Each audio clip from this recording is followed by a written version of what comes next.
Hello, this is Yogeshwar 7000 again, and I'm back on my series on stories from the Puranas.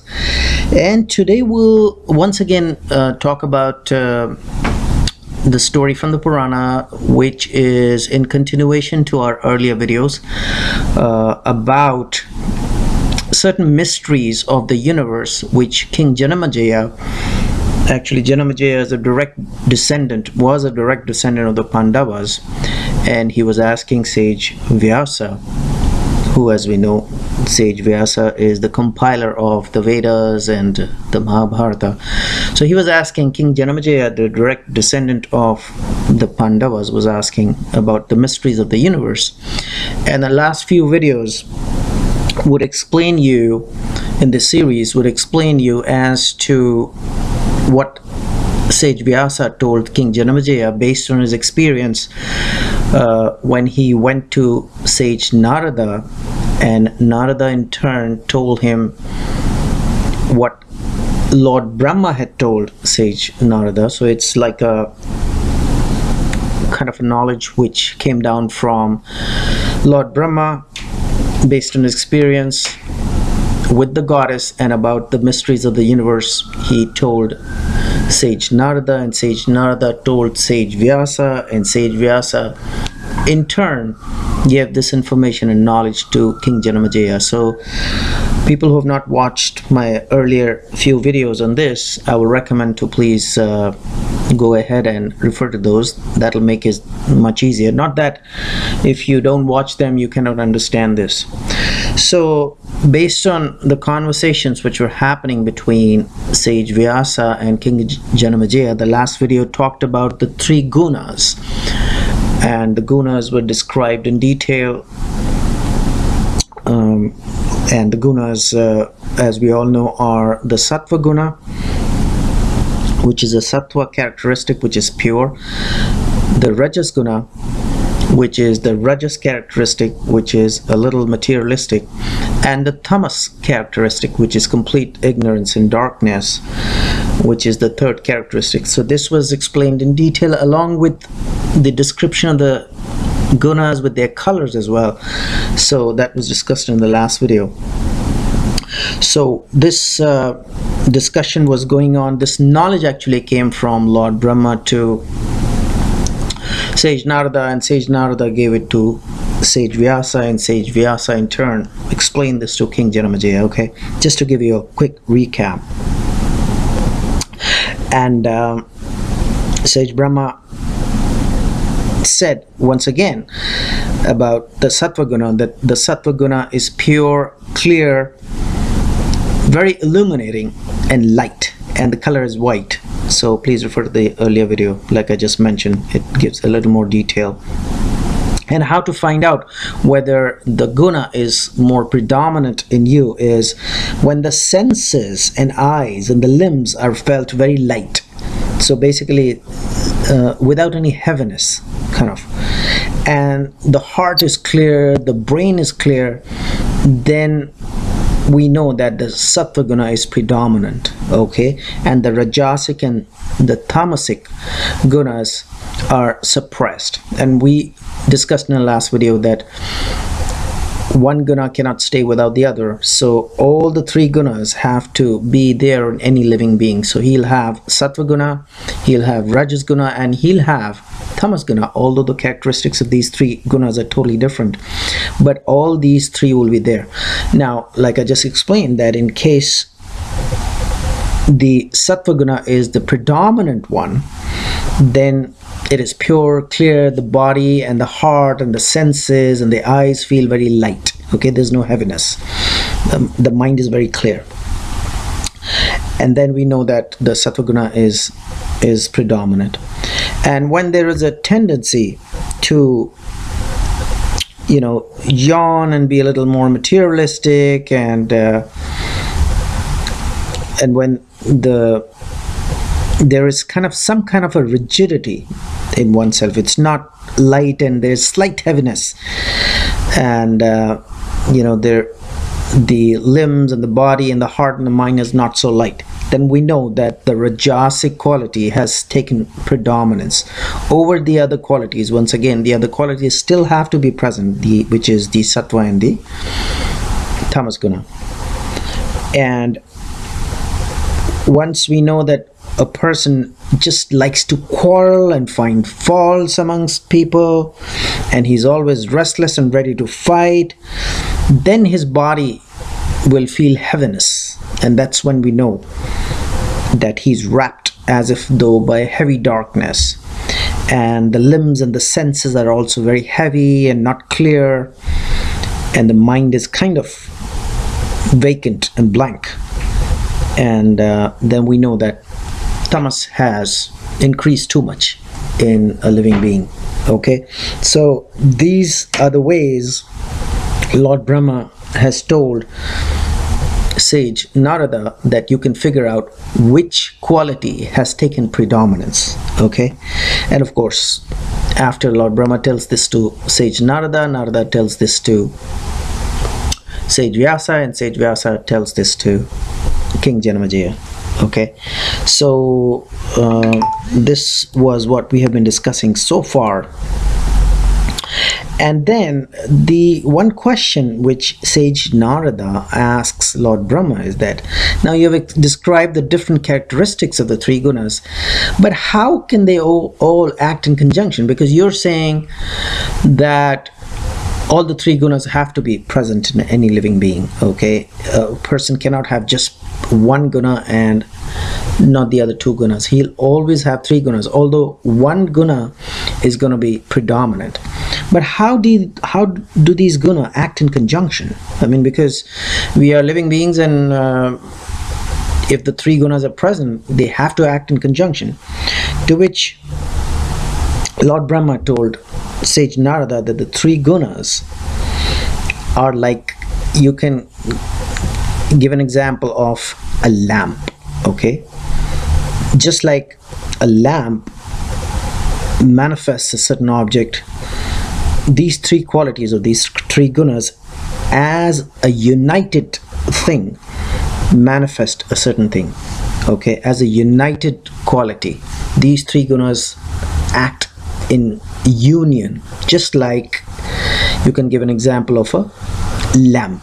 Okay, in a lamp, Lord Brahma tells sage Narada that there is a wick, there is oil, and there is a flame. So there are three things which you see in a lamp: the wick, which burns; the flame, which shows when the wick burns; and the oil, which is used to light the lamp. Okay, they're all of different characteristics. The wick and oil and flame are different characteristics.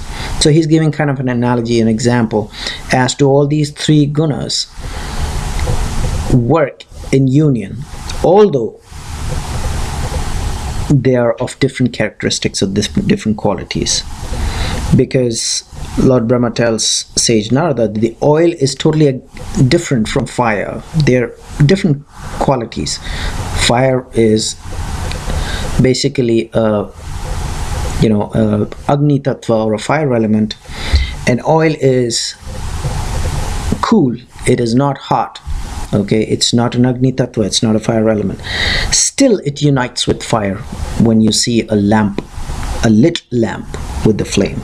Okay, so oil, wick, and fire, they all run against each other, different qualities, but all these united can produce light, can produce a common purpose. They produce, all these three, oil, wick, and fire, produce a common purpose of producing light or illuminating. Okay, so that's the example which sage Narada was given by Lord Brahma when he asks him, these three qualities or these three gunas are different, but how can they act in union in one individual or one living being? So that's the example. So Narada then explained obviously this to sage Vyasa, and sage Vyasa told this knowledge to King Janamejaya. So then the king was told by sage Narada, I'm sorry, the king was told by sage Vyasa that although you have told me that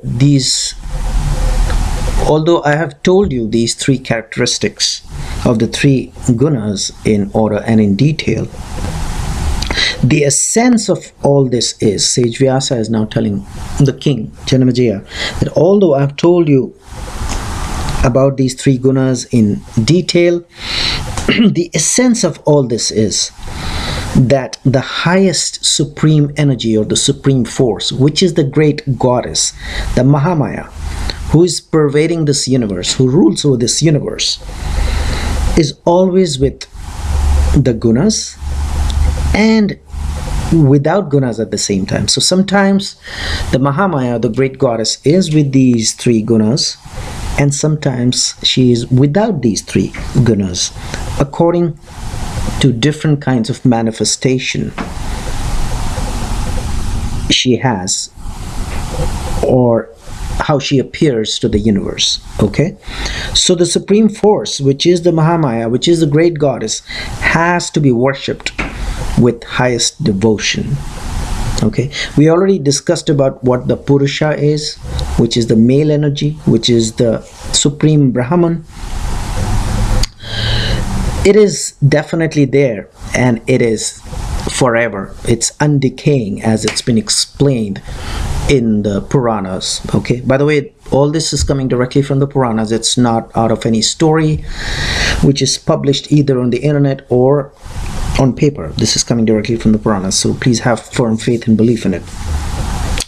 So that's what sage Vyasa is explaining, that the male energy, which is the supreme Brahman, the Purusha, is permanent and it's undecaying, it's full, but it is unable to accomplish any action because it's without any gunas.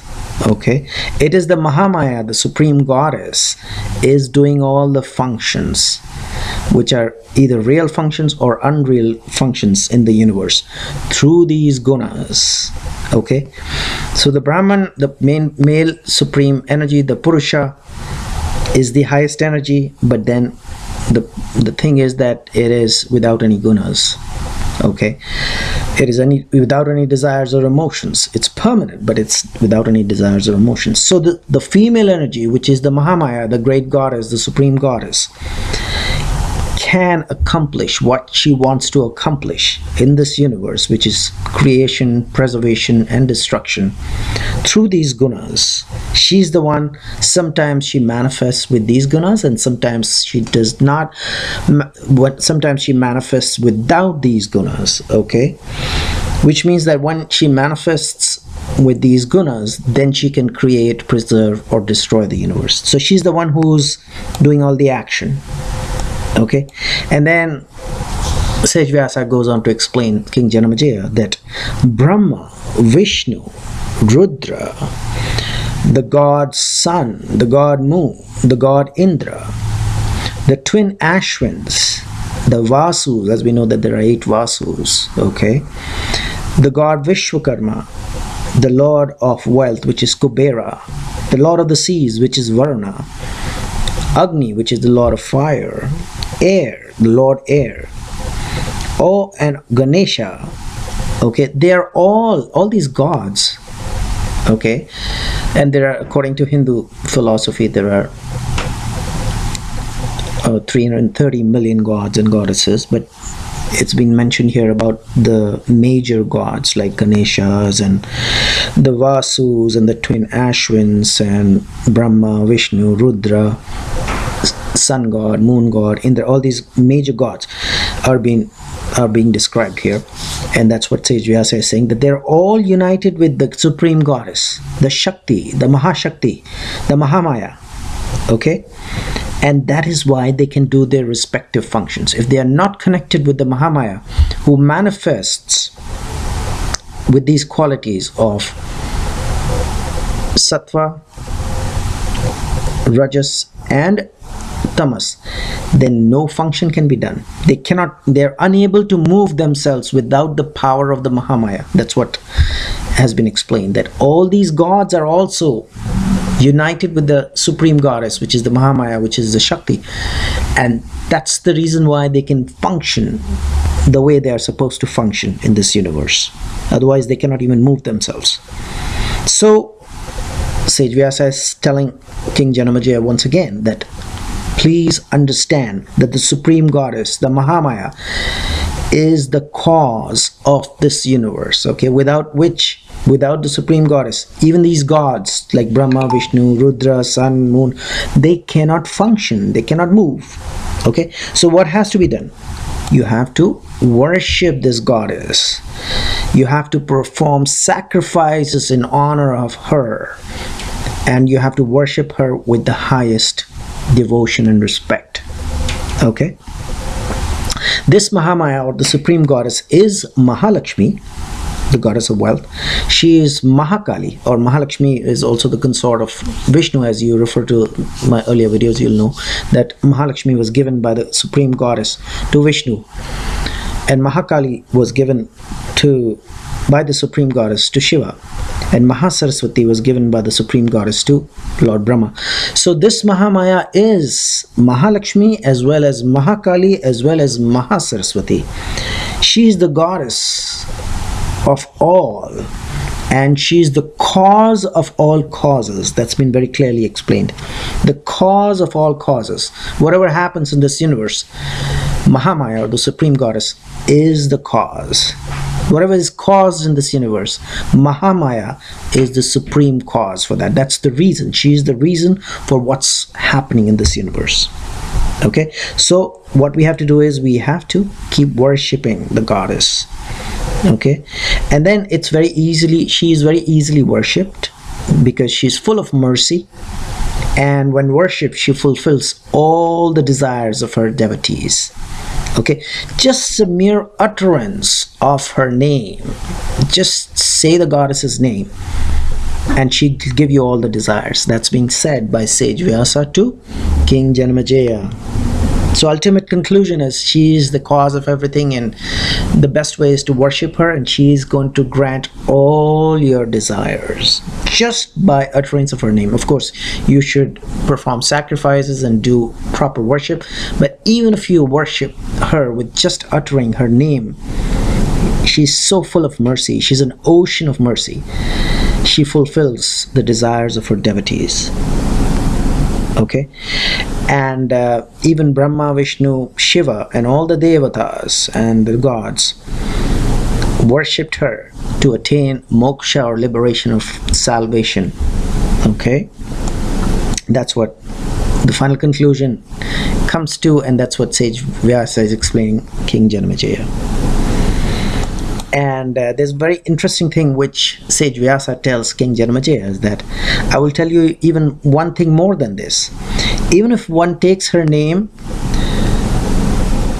without any distinctness or improperly, okay, she grants the purposes.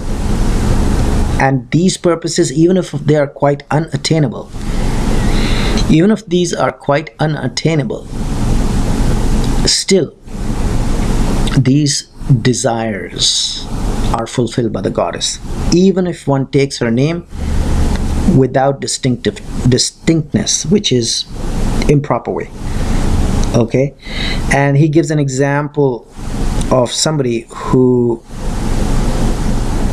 actually said her name or chanted her name in the middle of the forest, in the sight of a tiger and other ferocious animals, and he was supposed to say I am, which is the seed mantra, I am, I am, and he became so afraid, that person became so afraid on seeing the tigers and other ferocious animals, he could not say I am, and he could say only I. So instead of I am, he just say I. Okay, and even then she immediately granted that person's desires. And there's an example she is giving of a person by the name of Satyavrata on this, that just the mere utterance of the name of Bhagavati is another name of the goddess I've discussed in earlier videos, will give results. Okay, so there was a Brahman which actually is being quoted here by sage Vyasa to King Janamejaya. Although he was quite an illiterate Brahman and kind of a blockhead, and he heard that letter AI instead of AIM, okay, which is the seed mantra of the goddess I am. He heard this from an animal, which was being uttered by an animal, which was AI. And since this Brahman Satyavata was quite an illiterate Brahman, he just by accident he uttered I, okay, and he even became one of the best pundits or knowledgeable. So I am actually is the seed mantra of goddess Saraswati, which is the goddess of learning. So what sage Vyasa is trying to explain King Janamejaya is that even if the mantra, the seed mantra of goddess Saraswati, I am AIM, was not spoken properly by this illiterate Brahman, and he just say I, he also became a great pundit. So that's the kind of power with the mantra of the goddess, and that's the kind of mercy goddess, the supreme goddess, has for her devotees. Now this was Saraswati, but we know that the goddess, the supreme goddess Mahamaya, actually is goddess Saraswati, goddess Kali, and goddess Lakshmi herself. So although this was for Saraswati, which is the goddess of learning, she's a part of the supreme goddess. So this illiterate Brahman, even though he did not pronounce the mantra correctly, he became pandit, a good pandit, or a learned Brahman by the grace of the supreme goddess. Okay, and she actually blessed this illiterate Brahman, and with her blessing he became a great poet. This Brahman named Satyavrata, okay, he became a great poet, and he also became a learned Pandit or a learned Brahman. So so that is the power of the goddess. So the ultimate remedy which sage Vyasa is telling King Janamejaya after explaining him all the mysteries of the universe, which came directly from Lord Brahma, not directly but indirectly, Lord Brahma to sage Narada, and sage Narada to sage Vyasa, and sage Vyasa told this to King Janamejaya. The ultimate conclusion is that in case we want to get rid of all our problems and fulfill our desires, we have to worship the goddess. And he gave an example of this Brahman, illiterate Brahman. Although he did not utter her mantra correctly, still he was blessed, so he became this Brahman by the name of Satyavrata. He became a great learned Brahman or a Pandit and a great poet. Okay, so we'll stop at that today, and we'll discuss the story of Satyavrata in our next video in detail. What is the story of Satyavrata and how he was an illiterate Brahmin and how ultimately he was blessed by the goddess. We'll discuss that in our next video. So in the meanwhile, I hope you enjoyed this video, and in the meanwhile I will recommend subscribe to my channel, check out my website, there is a link below, and I will see you with an interesting topic in Vedic astrology or a continuation of stories from the Puranas in my next session very soon. Goodbye.